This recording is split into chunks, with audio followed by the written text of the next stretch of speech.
Good morning mga idol. Ito naman ngayon no, may nakikita kayo, tatlong dashcam sa harapan ko. Lahat ng yan ay bubuksan natin at ikukumpara natin. Ipapakita ko sa inyo kung ano yung kagandahan ng bawat isa. So lahat ng ito mga idol ay gawa ng DD5. Pero syempre magkakaibang variant, no? Ngayon ano bang maswak sa inyo pagdating sa budget, sa performance, ano bang maganda? Kaya tara, i-unbox natin at papakita ko sa inyo isa-isa.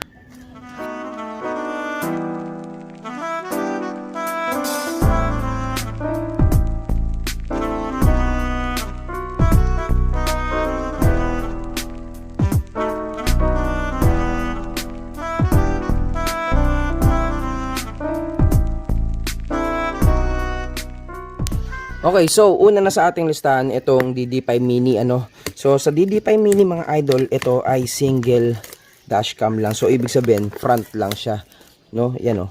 Okay. Tingnan natin kung ano yung laman niya. So pagka binuksan mo yan, ito ang sasambulat sa inyo.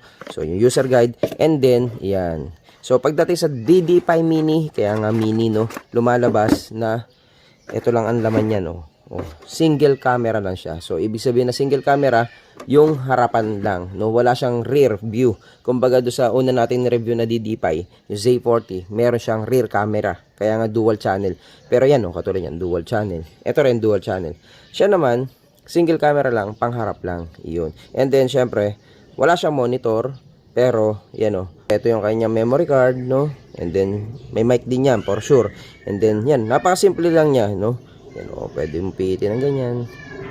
So napakasimple na itong isang to. And then ang kanyang power supply is micro USB. Hindi pa siya type C. Yan o. So basic na basic to, pero for sure naman sobrang mura nito. Ang alam ko dito is around 2,000 pesos lang to. Pero alam nyo na, pag DD5 napakaganda ng quality ng camera niyan. Basic camera lang para sa budget friendly na dashcam needs ninyo. Ito, good na good. Around 2,000 pesos lang to mga idol. Pero syempre naman, no, inclusion pa rin is yung kanyang power supply. Ito yon, USB to micro, no. Mahaba rin to mga idol kasi karaniwan naman nito is mga 5 meters. Yan. And then ito meron din siyang pang mounting, no. Pang sundot sa inyong mga dashboard, yan, sa inyong ceiling, ito yon. And then tignan natin, ops, and syempre meron pa rin siyang power supply. So syempre meron pa rin siyang power supply na napaka-quality mga idol. Yan, oh. Ang ganda ng power supply niya at magagamit nyo pa rin to sa inyong mga cellphone. Ang kanyang input ay 12 volts to 24 volts, 5 volts, 2 ampere ang output. Pwede sa cellphone nyo to. Alright, so next, tara tignan natin. Okay, so next naman natin ay itong DD5 dual channel dashcam mga idol. So pagka sinabing dual channel, ito na. Yun na, pumapasok na yung harap likod na sinasabi ko. So hindi lang siya dashcam sa harap na katulad nito, di ba? Yung mini natin pangharap lang. Ito is yung mga halos flagship na to mga idol kasi ito is may camera sa harap, may camera sa likod at ganyan yung itsura niya. Dual channel and syempre capacitor type na rin. Katulad nito yung una ko ni-review. Di ba? Ito yung una ko ni-review Z40. Ito kasi yung talagang pinakamaganda. Pero yun nga no, depende sa budget ninyo. Kasi kung ito is around 2,000, ito naman is nagre-range hanggang 4,000, no? So ito kasi is ang pinagkaiba nila ng Z40. So ito ito mga idol pala, ito GPS capable na rin. So ibig sabihin meron tong timestamp, speed, no? Altitude, yung mga ganung bagay, no? So malalaman ninyo kung ano yung speed ng inyong vehicle habang nananakbo. Okay, at nare-record niyo yan syempre. So yan high resolution 1600p. Yan cycle recording. Syempre, DD5 dashcam. Ang pangalan naman nito mga idol, DD5 Mola N3 Pro. Yun. So yan di ba? Ito talaga pag binuksan mo, kala mo Galaxy cellphone Ang ganda niya Tignan niyo mabuti ha. Yan di ba? Pagka in-unbox mo, kala mo bumili ka ng Galaxy cellphone. Yun. Pero yan talaga napakaganda ng quality mga idol. Ayan. Okay, so buksan natin anong pinagkaiba nila. Okay. Ito, syempre. Then of course, syempre meron na rin siyang USB at Type-C na. Syempre, Type-C na to. Ito naman is meron siyang yung pinakakanyang mounting. Kasi ang alam ko mga idol, ito yung GPS niya. Yan Ito yung receiver ng GPS, then i-mount mo siya ng ang ganda. Ang ganda na itsura niya. Oh, napakaganda. Parang napaka high quality. Yan, oh. May mga breather. May mga breather siya dito, no. Oh, hindi ko alam kung speaker ba yan o ano, design lang. Pero parang singawan, no. And then, yan, no.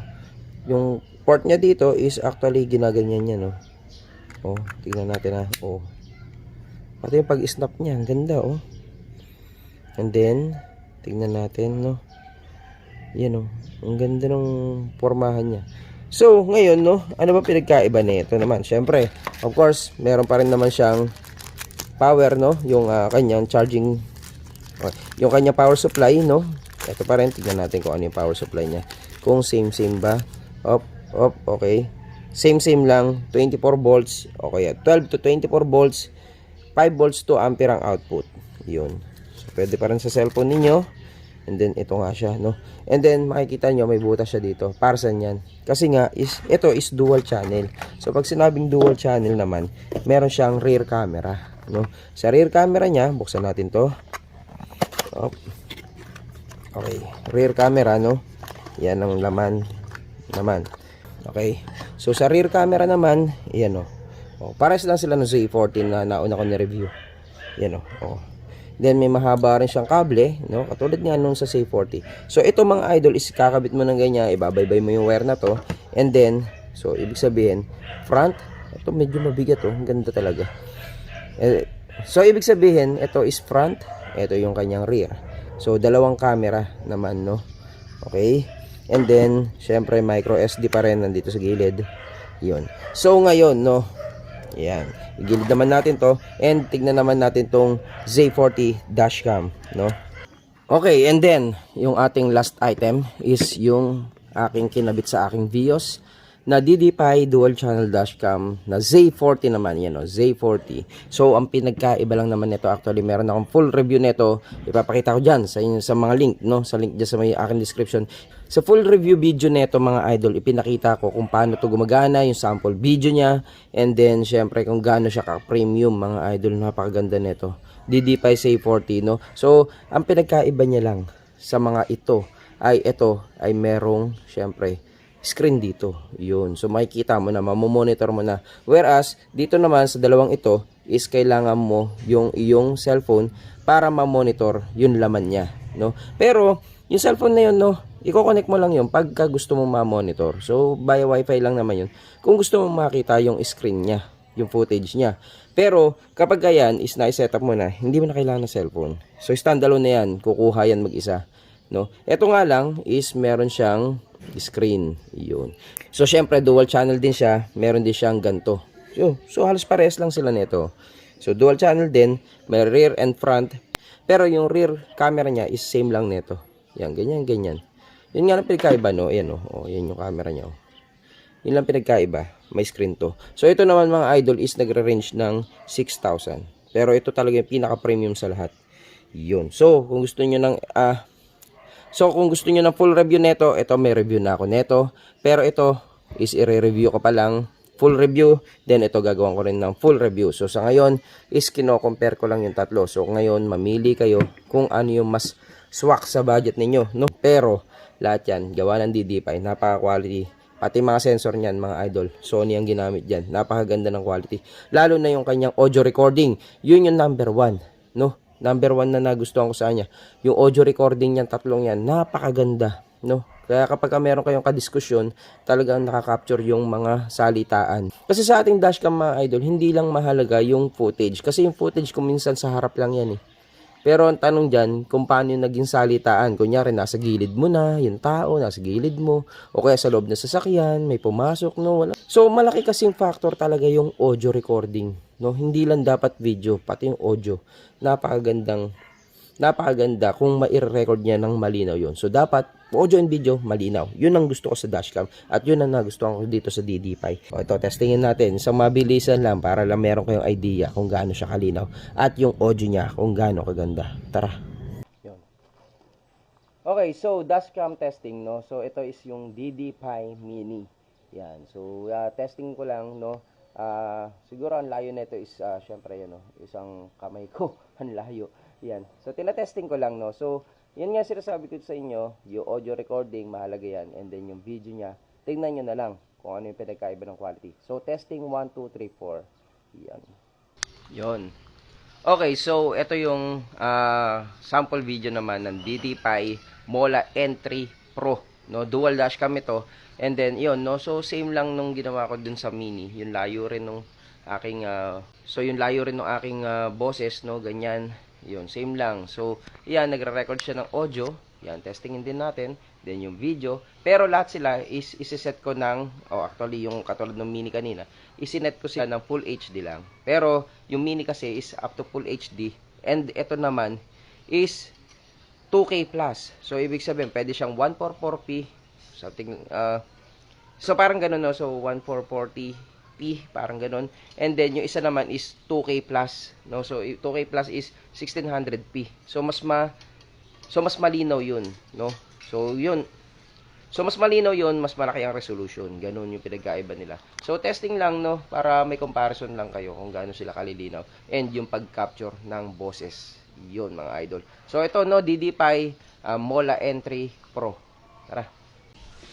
Okay, so lastly, no, syempre hindi papahuli itong flagship version na Z40, DDPi Z40. So, na full HD rin, yung layo ng aking bibig sa camera is same lang naman. So, yan, sample video lang, no. Yan, para natin ginagawa siyang vlog. Mic to, kala mo GoPro, no. So, yun, no. Gusto ko lang pakita sa inyo nga yung capture niya kung malinaw, no, yung liwanag. And then, yan yung kanyang mic na sinasabi ko nga na napakahalaga ng recording. So, yan, lahat ng kamerang ginamit ko ngayon is yung audio niya is nire-record niya sa device niya. Yun. Pero syempre, siguro, hindi ko alam kung malikot yung camera kasi syempre wala namang stabilization to. No, hindi siya katulad ng mga action camera na may stabilization, and then yung ibang cellphone niya is may stabilization din. Yun. So, ngayon mga idol, yan, no, testing lang. So, i-compare ko lang para sa inyo. Yun, mga idol. O, tara.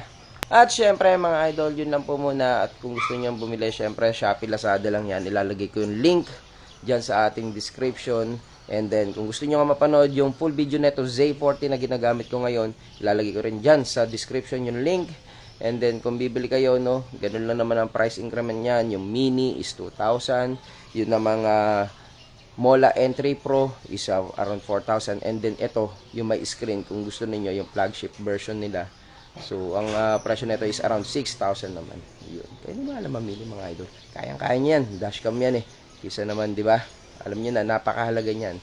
Kisa naman gumastos kayo sa mga bangga na itinuturong kayo ang salarin o mahuli na hindi nyo naman ginawa.